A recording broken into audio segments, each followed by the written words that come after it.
Well, why am I happy? Well, I'm happy because I don't think you have to have a reason to be happy. I think that happiness should be your default state of existence. Just because I don't think you want to be unhappy, right? You don't want to sit around sad all the time. So why not choose happiness? Why not choose optimism? Optimism is something that you can practice. Optimism is something that benefits you. Optimism is something that elevates your mood. Optimism is something that works for you. Now, Matthew's saying, "Shout me out, Doc." Well, you just got shouted out, so I guess I shouted you out by shouting out your shout out request. How about that? You happy, Matthew? You happy? You've been shouted out. All right. Now shout it out. I'm playing. Matthew, don't be quiet, man. I'm glad you're here. I'm very happy that you're here. And I'm actually happy. I'm proud of Matthew for wanting to shout out in the Nerdyville corner. I sometimes I don't know if talking about, black people getting our wealth together is cool or not.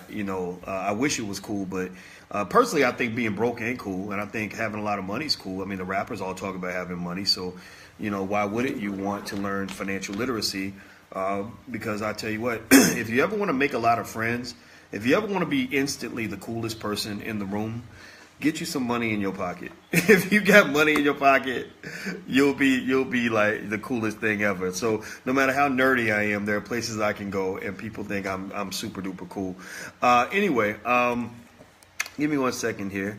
Do me a favor real quick. If you are on social media anywhere, please hit hearts, likes, shares, share.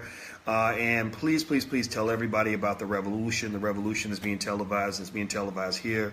I'm talking about the Black economic revolution, where black people are getting our wealth together. We are building. We are making ourselves strong. And I don't really care if I'm the coolest kid on the block. We're going to be the coolest kids on the block because we're going to have all the power.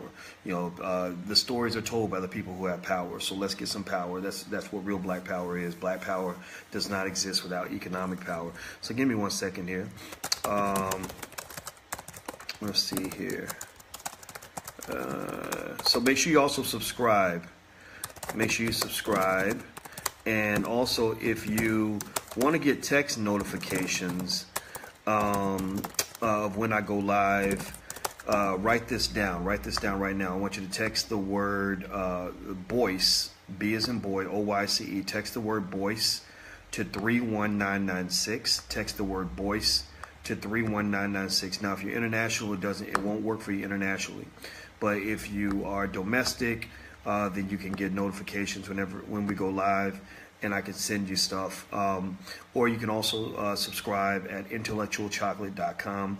That's intellectualchocolate.com. That's the name of my podcast. And that way you can get a chance to kind of see whenever I go live, and to talk about whatever I'm talking about that day. All right.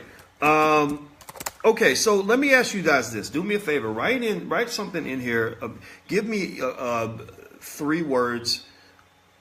Sorry, 1 of 3 words. In 1 word, I want you to describe your credit situation. If your credit score is excellent, say excellent. If it's good, say good. If it's average, say average. If it's not so good, say bad. Whatever it is. If it's terrible, say terrible. Just give me 1 word to describe your credit situation.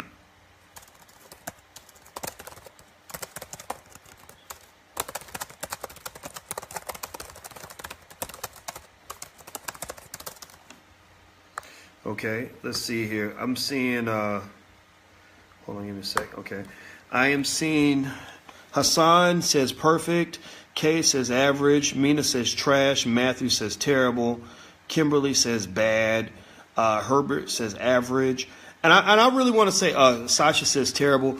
First, I want to commend, Sasha and as well as, Kimberly and Herbert and everybody for even answering that question, because a lot of people don't talk about their credit score because they're kind of embarrassed by it. They kind of feel like, oh, well, I don't want anybody to know my credit's not good. My grandmama said, don't tell nobody your business. I'll tell you, my grandmama was so funny. I told you my grandmother was the first one who got me started on financial literacy, and she had perfect credit, by the way. Perfect credit, 0 debt, all of that, owned everything. And and she was funny. She was real private. She got mad at me one time because I think I told somebody what we ate for dinner, and she said, "Well, don't be telling everybody our business." I said, "But what's secret about macaroni and fried chicken, right?" But that's kind of how people are. So I want to say I commend those who are being honest. I see Marvin says not so good, and Nee says embarrassing. Raheem Shabazz says excellent. Good for you, Raheem. Raheem Shabazz is one of the great filmmakers of our generation. He made the trilogy called Elementary Genocide 1, 2, and 3. Everybody should see those films. Elementary Genocide. And he talks all about the school system and how the school system destroys black children. Now, to remind you, if you want to know why I exist at all, what I reiterate to my team is that we believe in what I call the black core of three. The black core of three is that black people should educate our own children. We need to create our own jobs. We need to also support black businesses. That's the black core of three. So that's what we believe, and that's where we are. Now, what I want to talk about is credit scores a little bit, and no matter where your credit situation is, I kind of want to talk about why it's important to pay attention to this. I will say this. First place I'll start is I'll just kind of tell on myself and say I had horrible credit for a long time. My credit was in the garbage for a very long time. I declared bankruptcy when I was 25 years old. And I want people to know that, because sometimes when people see you, and they think you're doing well, they think you're shining, and I'm not doing bad. I'm doing all right. They don't understand that there was a journey to get there. They don't understand that a lot of times that person you think that has nothing in common with you, they started right where you are. It's almost like how your little kid will look at their mama and swear that their mama never knew what it was like to be 18 years old. And the mama's like, "What are you talking about? I was 18 years old yesterday." But the kid is like, "You don't understand. You'll never understand." The mom's like, "No, actually, I know more about being 18 than you do, actually, because you just got here. I've been thinking about it. I've been reflecting on it for the last 20 years. And so, in a way, I think that journey toward accumulating wealth and assets or credit or whatever it is you're trying to get to it's kind of like that. A lot of people think you don't know nothing about being broke. Oh, Dr. Boyce, you don't know nothing about the struggle. It's hard. It's easy for you. And I'm like, what do you? I don't get what you're saying. Like, the reason I rose out of the struggle was because I got tired of the struggle. The reason I pushed to get away from the nonsense was because I didn't want to live like that any longer. And I said, I really need to. I need to do something better with my life. Now, if y'all remember, what was that in that song Jay-Z had? Jay-Z had that song where he said, "I'm not black, I'm OJ," and he talks about credit. I don't remember the exact lyrics, but y'all know what I'm talking about, where he talks about how important credit is. And I think it's important. I wouldn't say credit is the most important thing in the world. I'm trying to find his exact lyric, because somebody can help me remember exactly what he said. But credit isn't, in my opinion, the most important thing in the world. But I will say that credit matters, right? Credit makes life easier. Credit creates what we call in finance leverage. Leverage is like a slingshot or a bow and arrow if you use it right, right? Now, I want you to think about this. Leverage is a double-edged sword, though, right? Because leverage can either propel you to heaven, or it can throw your ass to hell if you ain't thinking about what you're doing, right? So think about a slingshot. I pull back, I got the rubber band, and I got the rock in the rubber band. I pull back, and the further I pull back, the further the thing's going to go.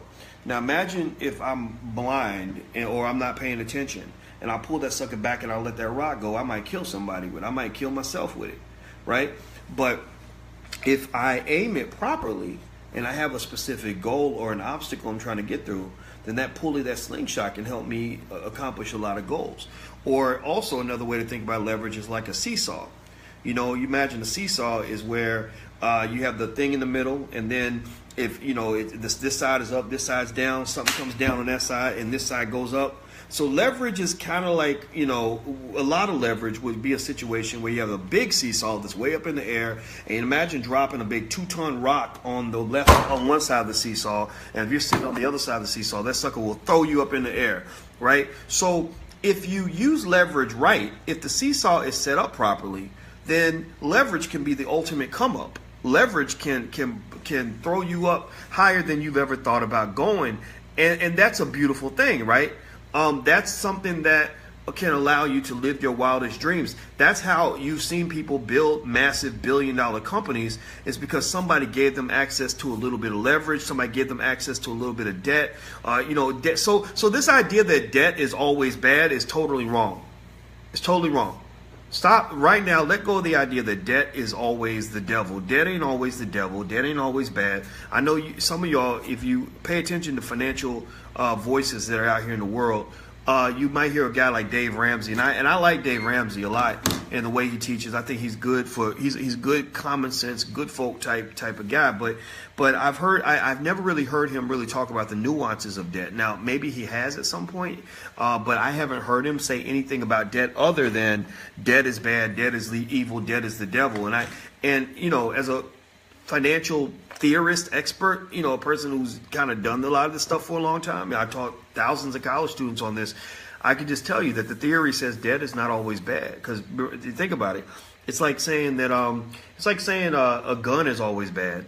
Well, a gun ain't always bad, because some people need killing. If somebody's attacking your family, a gun can be a wonderful thing. Or it's like saying that fire is always bad. Fire can be bad, right? Fire can burn your house down. It can kill you. But fire can keep you alive too. Or it's like saying drugs are always bad.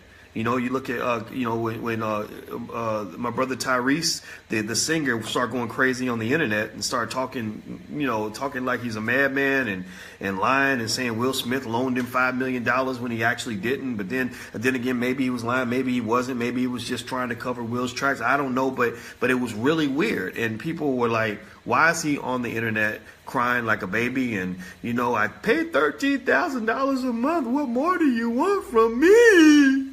And it looks weird, right? So somebody said, well, what do you think is going on with Tyrese? I said, well, either he's been taking too many drugs, or he's taking too few drugs. If what's going on. So drugs could either be the reason for your demise, or drugs could be the reason that you get back to normal, right? So drugs are not always bad. Drugs are bad if you OD, or if you take illegal drugs. It might get you killed or sent to prison, or might harm you. But sometimes you need drugs. We need drugs to get better. So my point in all this is to say that that debt, leverage, and all of that is not always a bad thing. Good credit can help you. You can survive without good credit, without question. You can survive without good. I know. Believe me, I know. Let me tell you how I survived when my credit was garbage. So I declared bankruptcy at the age of 25. At that point, I'm just kind of like, man, I'm gonna worry about that stuff later. I'm trying to get through school. Again, I was straight grinding, hustling, like this far from being homeless. And I remember just kind of concluding that, okay, well, I guess I just got to pay cash for everything. And that's what I did for a long time. I just paid cash for everything. And so the benefit of having bad credit for me was it forced me to be disciplined. I couldn't go out and get a $30,000 car loan or whatever, because I couldn't get the loan, right? So it kept me from getting a lot of extra debt, because I did pile on a lot of student loan debt. I got hit real hard with student loan debt.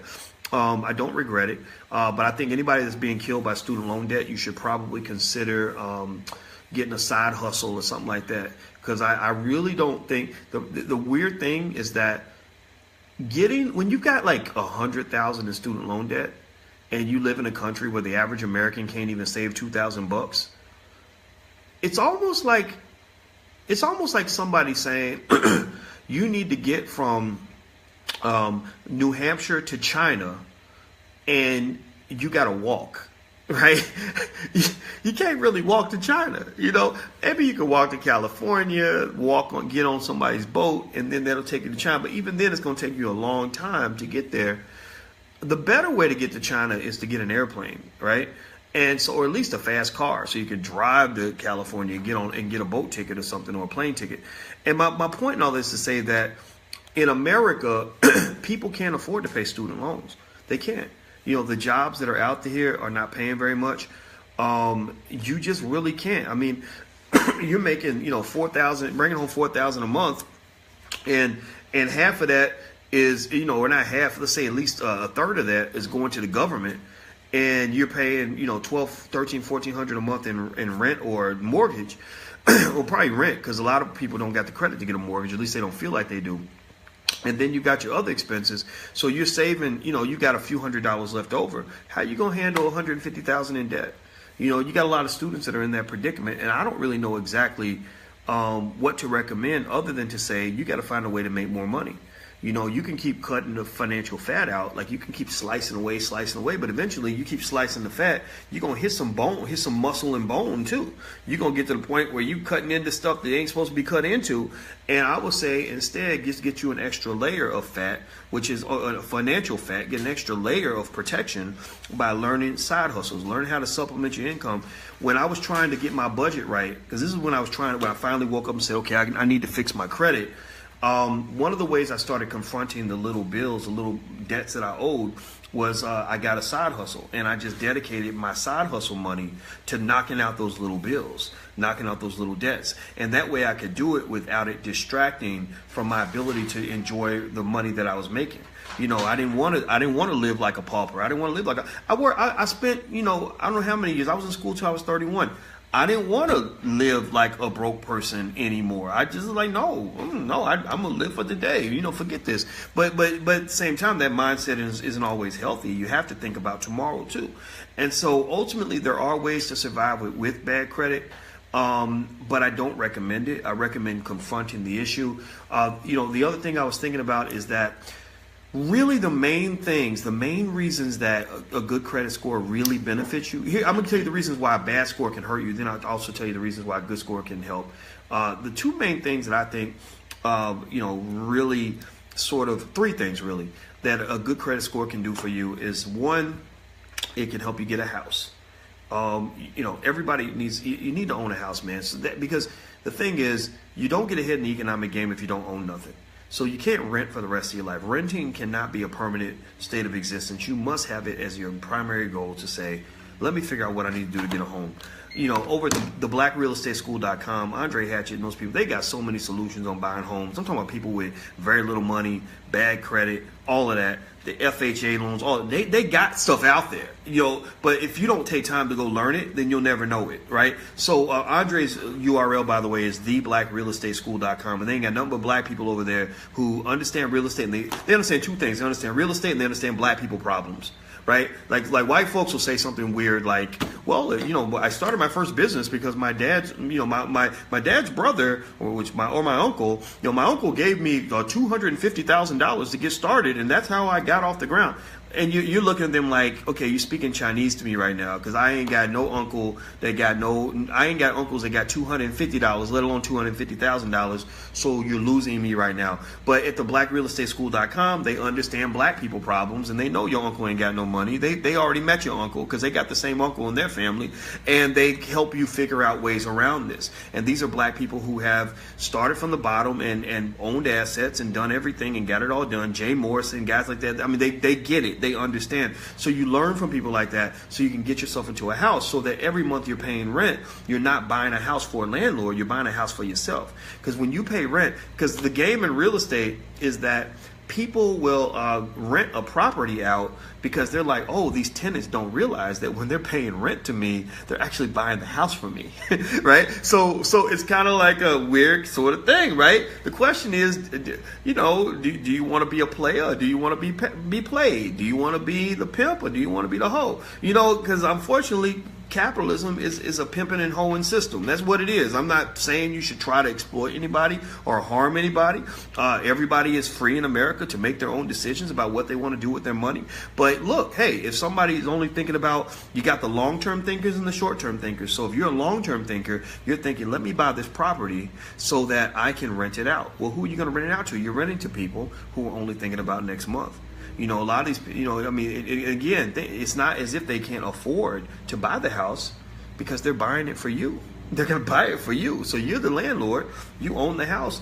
They're like, hey, and you say, hey, I don't want to exploit you. Now, you sure you want to do something? Like, no, that's not exploitation. Please, I really want to rent an apartment. You're like, okay, all right, well, take the apartment, pay the rent. But this is when you pay, and they're paying the rent. But what's ultimately happening is they're buying a house for you and your children. So the question is, which side of that equation do you want to be on? I'm not telling you to exploit anybody. I'm not telling you capitalism is wonderful all the time, because it's not. I'm just telling you that's the way the world is. Like that song, it's like that. and that's the way it is. So that's how I was saying. It's like that, and that's the way it is. And I'm just trying to tell you how to position yourself in the game so that your family comes out ahead. Economics ain't nothing but a competition. Never forget that. There's nothing egalitarian about economics. That's why I don't trust none of these Democrats. I don't trust none of these Republicans, because I'm looking at them and I'm saying, you're exploiting me. You're trying to exploit my people because we don't have any money and we don't have any power, and you want to use us to achieve your purposes, and I'm not into that. I don't. No. I don't want to hear your promise that one day we shall overcome and everything will be fair and equal if I vote for Hillary or whoever you put up to me next time. I don't want to hear all of that. I'm thinking about economics and how we can have economic power, because if you got economic power, then you have the ability to reward and punish other people. If you have the ability as a community to reward and punish, then people will do what you need them to do. But if you have no ability to reward and punish, all you can do is whine and cry, then nobody's going to pay attention. That's unfortunately where black people are. We're stuck in a position where we're like, I call us economic children, because when a baby wants something, a baby can't actually do anything. The baby has no power, no ability to reward and punish. All the baby can do is cry. So maybe their only punishment to you is, I'm going to punish you by ringing your ears by my incessant screaming. But imagine if the baby's in a room where nobody cares about that baby. What if the baby's mama's not in the room? Well, it doesn't matter. The baby's going to cry, but the baby's still going to die, because nobody's going to be paying attention. So ultimately, black people, you're going to cry and you're going to die because nobody's paying attention. Because your mama ain't here. Your mama is Mother Africa, and you abandoned your mama for this other family that adopted you and has been abusing you for 400 years. So your mama is in Africa. Your opportunities are in Africa. Your chances to have your dignity are in Africa. It's in the Caribbean. It's in other countries that are predominantly black. But you're choosing to embrace Black America, or to embrace this whole American thing, which I'm not saying it's a bad thing. I'm not saying you should disavow America. But what I'm saying is that you ain't got no parents here. So you gonna cry and you gonna die unless you get up and learn how to grow up. Grow up and get up, and that means get up and make a move. Now, somebody says that the video keeps freezing. If it keeps freezing, go to the YouTube channel. The YouTube channel is youtube.com/Dr. Boyce Watkins. That's youtube.com/Dr. Boyce Watkins, and you can actually jump over and join the other part of the conversation over there. So I'm going to go ahead and shut down Instagram because somebody says it keeps freezing. If it's freezing on Instagram, somebody tell me it's freezing or tell me it's fine. Let me know, and that'll make a decision as to whether or not I want to keep the Instagram feed open. Now, so let me go back and let me kind of talk about, my sort of previous relationship with credit. Now, as I mentioned, when I was 25, I declared bankruptcy. I'm not ashamed of that. I'm very proud of the fact that I rose from something. If I'd started off with everything, if I'd started off with everything being given to me and granted to me and a silver spoon in my mouth, it would be a little bit harder for me to talk to you. It would be a little bit tougher for me to relate to the struggles that people are going through. It would be tougher for me to truly be the kind of teacher I want to be for you. Doesn't mean I couldn't be a teacher, though. It doesn't mean you couldn't learn something, but it would mean that I'd have to work a little bit harder to be able to connect and understand. So, when I was younger, in my 20s mostly, that was when I had most of my economic struggle. In my 30s, I was trying to climb out of that. In my 30s, I finally got my first job at Syracuse University, making good money. But the double dilemma was, at the same time, about 2 years in, I started realizing that I was in the wrong place. I was in the wrong scenario for someone that had my particular skill set. My skill set, my talent is being a black man. That's what I'm good at. I've been practicing my whole life. And I wasn't given the opportunity to really be a black man in that situation. I would worked and advocated for black people, and they didn't really want to hear it. They didn't really like that kind of stuff. I didn't get rewarded for it or anything. I think if I'd been a white guy doing something like working on, feminism or gay rights or something, I think they would have given me a raise and a promotion. But being black is not politically correct. Being black is not, especially at that time, being black was certainly not rewarded, right? So ultimately, I started running into these conflicts, and so I said, okay, if I don't start a business, I'm gonna go crazy. I need to get out of here. I need to find a way to get my financial situation where I want it to be. I need to be able to spread my wings and express my talent without being punished for it. I need to also kind of deal with getting away from my dependence upon these people who I don't think have my best interests at heart. So I started putting a lot of my money into my business, which made it tougher to get caught up on the credit tip because I was trying to handle the business stuff, right? And so ultimately, it took a lot of thinking to figure out, okay, how am I going to fix this credit thing while at the same time trying to invest and grow a business? And so, basically what happened was, that, I got to the point where I realized that bad credit is a little bit like a health problem. You think about this, the way a lot of us deal with health problems is we just deny it. Deny, especially you men. Men, y'all, you know how y'all are. All of us, we're stubborn as hell. Man, we don't, we want to believe we're invincible. We don't want to go to the doctor. We don't, and the thing is that's going to catch up with you. That's why your granddaddy died, because he wouldn't go to the doctor, right? And so there has to be a point where you just kind of accept the fact that you don't know everything, that or sometimes the ladies, you can't pray it away. Black women are the most religious group of people in America, and it's okay to pray. It's okay to connect to God and Jesus, whatever you believe in, but you can't just sort of let go and let God, or Jesus is gonna fix it. Jesus ain't gonna fix it because you ain't fixing it. He ain't gonna fix your credit. Right? Jesus is not going to check your credit. He's not going to write a letter to the credit bureaus. He's not going to pay your debt. You might think he will. Maybe a prosperity preacher will convince you that he's going to do it, but he's not going to do it. He might help you do it. Maybe he'll guide you, but he's not going to do it. Right? So ultimately, I realized, okay, if I want this to be fixed, I need to drill in. And so drilling in, what that means pretty much is, number one, you have to educate yourself on the process. You have to educate yourself on your situation. Educating yourself on your situation means consistently checking your credit. You got to check your credit on a regular basis. You can't just, check it once every blue moon. You got to check it, consistently. Number two, it means understanding, how, what your rights are, what your opportunities are. For example, a lot of us don't even know about basic things like FHA loans and how that can help you get a house. A lot of us don't know the steps that you need to take to improve credit. A lot of us don't know little things like the number one factor on a credit score is whether you pay your bills on time. So you might be messing your credit up and be doing good financially, like literally have plenty of cash flow and everything. And because you're paying stuff a few days late, it's really killing your credit score. So ultimately, what I have found is that there are lots of little things that you can do to start that process of improvement. It doesn't have to be, it doesn't have to be something that's overwhelming. It doesn't mean you have to come up with a whole bunch of money, to deal with all this, massive debt and stuff like that. It just means you have to kind of show that you care. I think that what a credit score kind of does is it allows companies to figure out if you actually give a damn. It allows companies to just take a second and say, does this person actually even care if they pay their debt off? And I want you to think about that. This makes sense, right? I mean, think about it. Imagine you're trying, you got a relative that wants to borrow money from you. The relative says, hey, can I borrow $500? And you know that this relative don't pay nobody back. You know that this relative takes on any debt that they possibly can. So there's about 20 other people in line to get their money, and they ain't got their money either. You know that this person, it goes well beyond their means. Would you want to loan money to that person? No, you wouldn't. You would look at that person and say, no, I'm not messing with you. You're not going to take what I got, what little bit I got. My father, I told you my father had good credit. I don't know if I mentioned that or not. My dad has always maintained very good credit. My grandma did too, even though she didn't have a lot of money. And I'll tell you what, my daddy, if you come to him and ask him to co-sign on a loan for you, he might punch you and cuss you out. And his philosophy is very basic. My father said, you done fucked up your credit. What makes you think I'm gonna let you fuck up my credit? And that's logical, right? Now let's think about this. Basically, his conclusion is the reason that you're asking me to co-sign for you right now, because again, we got black people problems like everybody else. He said the reason you asking me to co-sign for you is because you've been irresponsible with your own credit.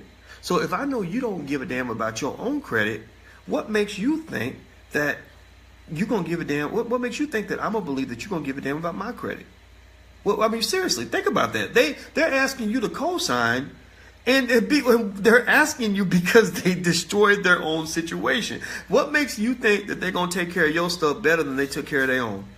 It ain't gonna happen. But a lot of times we'll let the emotion drive our decision making, and we'll say, "Oh, okay," well, because they look real sincere. Like people that mess themselves up constantly, they're really sincere. And the reason they're sincere, I believe, is because I believe a financially irresponsible person, which a lot of us have been that person at some point. So I'm not really making fun of him. I'm really talking about myself because I've been in that situation. A financially irresponsible person is a little bit like a drug addict. A drug addict will tell you something like, let me borrow $20 and I promise you I'll give it to you on Friday. And also, I'm not ever going to smoke crack again because I know crack is bad for me. Crack is whack. And I don't have no receipts like Whitney had, but I know that the crack is bad for me. So I promise you I'll never do it again. And the reason they sound so sincere is because they're telling you the truth at that moment. They're really telling you what they want to believe is the truth. They're not sitting there thinking, oh, I'm gonna just lie to mama and tell her I'm never gonna smoke again. I'm gonna play this chick. She's stupid. They're not thinking that. They're literally thinking like crack is bad, and now I'm feeling sad. I'm feeling embarrassed, and I gotta go beg, and this ain't fun, and I ain't never doing that again. But then next thing you know, you like everybody's asking, well, where's JoJo at? Like, anybody seen JoJo? JoJo's over at the crack house. You don't know where another crack house is? Love and relationships. All of us been in that crack house. You know what I'm talking. You ever hear somebody after a bad relationship ends and they're like, I'm never gonna date again. I'm never gonna fall in love again. I'm done with men forever. You know, or man, I ain't messing with none of these chicks no more, man. I ain't never gonna fall in love. Next thing you know, 6 months later, whole different tune, right?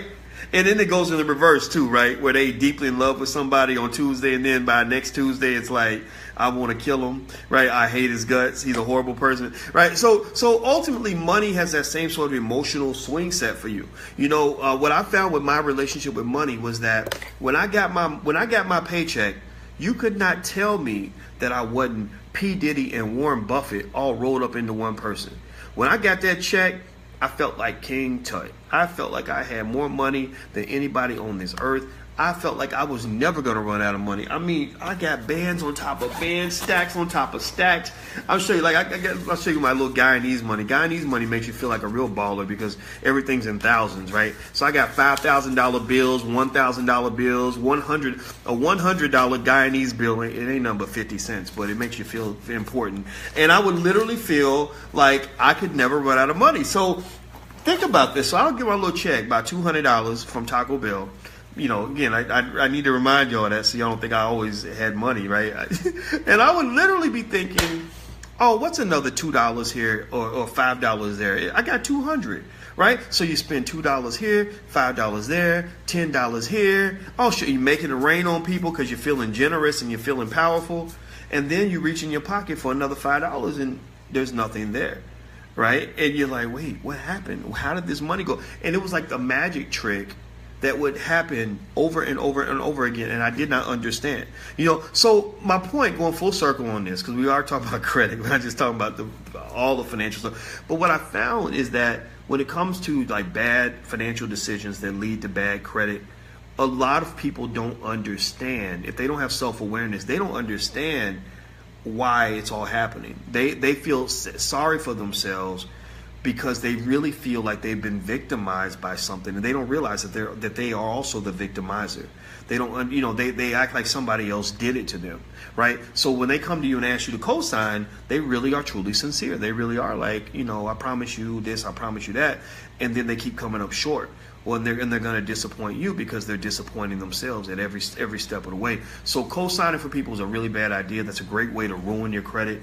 A lot of y'all know by experience, you know, and just in terms of black people problems. Not that white folks don't do it, but I just seen some crazy stuff. I done seen people. I done seen, you know, people put stuff in their baby's name. You know, how you in kindergarten and got bad credit, man? Like that's sad. You know, it's like it's almost like financial molestation or something, right? It's like it's just sick. Something ain't right about it. Something's yucky about it, right? You know, so if they had like a Me Too campaign for who's been financially assaulted by a relative, you know, like all of us be raising our hands, you know. Or I saw another example where one sibling wanted, this little girl told me this story, and I feel so bad for the poor girl. She was in college. She said that her sister asked her, she said, hey, let me use your social security number so I can get me a new phone. Because, you know, everybody want to hustle to get the new phones. Don't nobody want to hustle to get a new class or read a new book, but everybody want to hustle to get the new iPhone. So she was like, no, I'm not, you know, you cannot use my credit. You cannot use my social security number. You cannot use my name to get this phone. And so her sister kept asking her. She kept saying no. Next thing you know, her sister stole her social security number, stole her information, all her information, and she got the phone in her name. And next thing you know, her her credit score is plummeting, and she didn't know why, and she found out it was because her sister has stolen her identity, and that happens a lot, and how do you deal with that? I guess it depends on the family situation, but I told her, I said, well, I guess you got to decide if you're going to call the cops, and let her know you're serious, because this ain't right, but it happens a lot. A lot of us go through that. I don't know how I can't say how to deal with that, because I could tell you always call the police, but then again, you love your family members, and it's hard. But at the very least, when people talk about protection from identity theft, that means protection from all enemies, both foreign and domestic. That means protecting yourself not just from the random guy in the Ukraine who's sitting in his mama's basement hacking into people's computers, but protect yourself also from that cousin or that sibling who don't care nothing about himself and don't care nothing about you. So a few things that I paid attention to when it came to fixing credit was paying bills on time. I got my debts managed, as far as student loans, kind of got everything consolidated, made sure that was all paid up.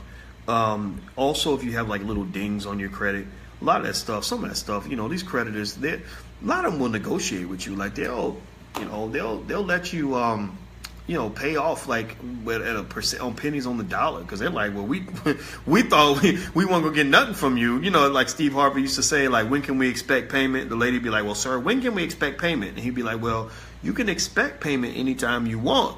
Now, getting it is going to be another thing. So they ain't really even expecting payment. They're just hoping you might pay anything. So a lot of times you can negotiate with them and get little debts knocked off for pennies on the dollar. You can also challenge the credit report. You have rights. There are lots of rights that protect you, where you can go in. If you see anything, any debt that you're not 100% sure about, you can challenge that. And if they can't respond within a certain amount of time, they automatically have to take it off. So there's little things you can do to get your credit better. I suggest doing it mainly. The main reasons that good credit has been beneficial is, one, it can open the door to buying a home. Buying a home will allow you to be an owner instead of a renter, which is huge. That's a huge move. If you want to move up in the American socioeconomic ladder, you got to own something. If you own something, then you're good. You're going to be in much better shape than people who don't own anything. Number two, if you're trying to get that business off the ground, the ability to get financing for your business is critical. Our business has had to take out loans. They've got working capital companies now that go outside of the banks, where you don't have to just go to the banks to get a loan anymore. They got companies online, they like Cabbage and PayPal, that will actually loan you money. And PayPal last I checked, I don't even think PayPal checks your credit. PayPal don't care nothing about your credit. PayPal's like, well, we know we see your PayPal account. We can go right in there and get our money back. So, because it all comes down to the lender feeling safe enough to loan you money. So imagine if for example, imagine if you had a relative that wants to borrow money from you, and let's say even if the person has bad credit or they're not trustworthy, but let's say that they give you some collateral. They say, well, here's the keys to my car, as well as the deed, where you own the car, the title to the car. Then you might be like, well, shoot, I hope you don't pay me back, because I always wanted to own me a Benz, right? So when you reduce that risk by providing some sort of collateral or skin in the game, then that increases the chances to get a loan. So a lot of people don't really understand that if you can, you either got to have one or two things if you want to buy a big asset. You got to either have credit or you got to have cash. If you got cash, then cash reduces the need for credit. I tend to, it's funny. Here's the funny thing. Even though my credit got better, I didn't actually really I didn't really need to go borrow a whole bunch of money at that point. I didn't feel it. I was like, no, I actually enjoy not having a lot of debt. So, no, I know you would sign a loan for me and loan me $50,000 to buy whatever I'm about to buy right now. But how about I just give you that $50,000? How about I just give you $25 and I'll borrow $25 or something like that, right? So ultimately, don't think that because you have credit, that means you should want debt. No, credit, it provides, and the last benefit I'll throw in there, credit provides like a cushion. That's the third benefit. I mentioned, being able to buy a house, being able to get money for your business, but also having a cushion, so that means if you lose your job, you have a big expense, something goes wrong, you can dip into that credit card and go ahead and handle your business and get through your situation, right? So I'm not recommending it, but access to capital can be as important as having capital itself a lot of times. Access to capital means even if I don't own the capital, I still can use it, right? Like, for example, if you gave me a choice, and I want you to think about this for a second, I'm going to ask you a question. If I gave you a choice between either receiving LeBron James' salary for a year, let's say he made $80 million last year, something like that. You could either get LeBron James' salary for a whole year, or you could borrow all of Warren Buffett's money for 3 months. Which would you prefer? Which would you want? Think about that.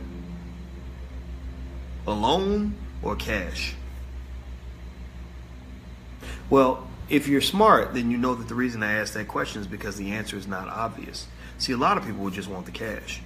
That's because they don't have the financial literacy to understand that actually having access to Warren Buffett's money will allow you to make more money in that 3-month period than most celebrities would make in a whole lifetime.